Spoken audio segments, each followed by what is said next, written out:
మహోన్నతుడవు, సర్వశక్తిమంతుడవు, సర్వాధికారివు, కృపాభరితుడవు, ఆది సంభూతుడవు, అయ్యా దయగలిగిన వాడవు, జాలి కలిగిన వాడవు, కనికర సంపన్నుడవు, నాయన నీకు వస్తాడు. ప్రేమ కలిగిన దేవా నీకే స్తోత్రం. శాశ్వతమైన ప్రేమతో మమ్మల్ని ప్రేమిస్తూ విడవక మేడలకు చూపించిన మా తండ్రి నీకే స్తోత్రం. మమ్మల్ని ప్రేమించినంతగా ఈ సృష్టిలో దేనిని ప్రేమించక మాకంతటి ధన్యత ఇచ్చినందుకు స్తోత్రం అయ్యా. మమ్మల్ని రక్షించుటకు నీ ప్రాణమే పెట్టి మీ రక్తమే కాచి అయ్యా మా కొరకు బలియాగమైన దేవా నీకే స్తోత్రం అయ్యా. మమ్మల్ని మరణం నుండి విడిపించడానికి మరణపు మెల్లుని విరిచి వృద్ధి చేయడే లేచిన జయశీరుడా నీకే స్తోత్రం అయ్యా. మీ నామానికి మహిమ చెల్లిస్తున్నాను, మీ నామాన్ని గణపరుస్తున్నాను, మీ నామాన్ని కొనియాడుతున్నాను, మీ నామాన్ని హెచ్చిస్తున్నానయ్యా. మహిమ నీకు మాత్రమే చెల్లిస్తున్నాను, ఎందుకంటే నీవు మాత్రమే ఆరాధనకు యోగ్యుడు. నీవు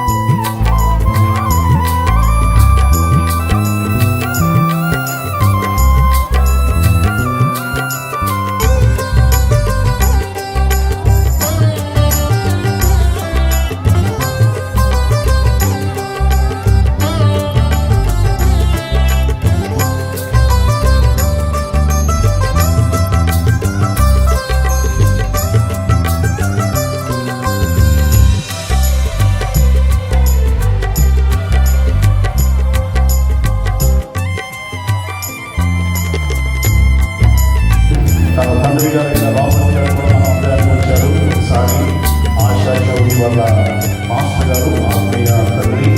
సో తండ్రి గారు వెళ్ళిపోయిన తర్వాత ప్రభు ప్రేమలు అందుకున్న తర్వాత విడిచిపెట్టిన పరిచయం ఎంతో భారంగా, ఎంతో బాధ్యతగా, అన్నిటికంటే ప్రాముఖ్యంగా ఎంతో రోషంగా కనిపిస్తున్న సేవకుడు. దేవునికి స్తోత్రం, హల్లెలూయా. కాబట్టి ఆ రోషం కలిగిన దేవుని సేవకుడు వచ్చి నిలబడి మనకు వాక్యం చెప్తూ ఉంటాడు. శ్రద్ధగా విందాం. ప్రభుత్వంతో మాట్లాడుతావున్న ప్రభుని ఆహ్వానిస్తూ వాక్యాన్ని సమర్పిస్తూ తప్పని ప్రభు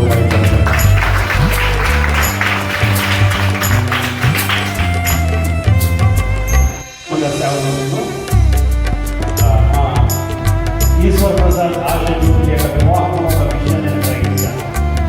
బహుశా ఆ విషయాలు ఇటువంటి విషయాలు ఎందుకు చెప్తూ ఉన్నానంటే, నేటి ప్రస్తుత సంఘాల క్రైస్తవ కుటుంబాల లోకము సంఘంలోకి వచ్చేసి దేవుడు తీసుకున్నటువంటి భౌతికపరమైన ఆశీర్వాదాన్ని కూడా ఇస్తాడు. ఇప్పుడైతే రాజ్యమును నీతి నియమాలను వెతుకుతాము, ఇవన్నీ కూడా అనుకుంటున్నాయి.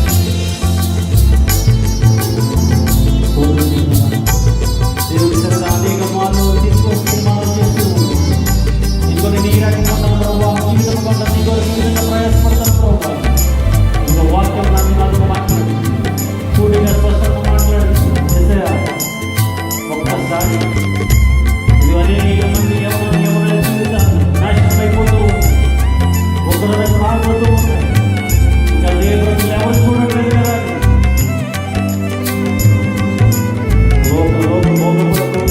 లోక ఆశలకు లోనే కుటుంబాలను, సంఘాలను భయంకరమైన వ్యాపార స్థితిలో తీసుకువెళ్ళిపోతూ ఉన్నారు.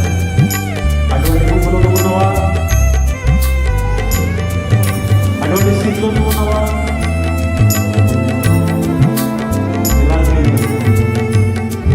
మరి ఒకసారి మాట్లాడుతున్నాను. నా ప్రియమైనటువంటి సహోదరుడు,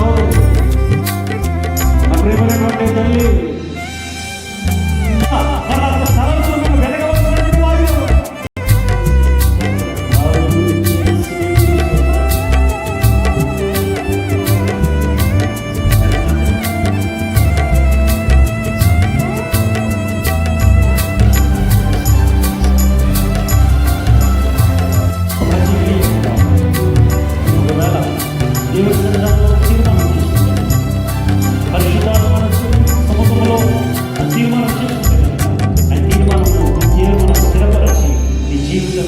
తిరిగి ముందున్నటువంటి స్థితిలోకి తీసుకుని వెళ్ళిపోతూ ఉన్నాడు. ఒకవేళ దేవుడికి ఇష్టమైనటువంటి పనులు ఇంకా నివేలుబడి చేస్తుంది కనుక దేవుడి యొక్క ఉగ్రత శాపం ముందుకు రాకముందే నీ జీవితం అనేది సమర్పించు. దేవుడి యొక్క ఆశీర్వాదాలను చూస్తూ ప్రార్థన చేసుకుందాం. మహాపరిశుద్ధులైన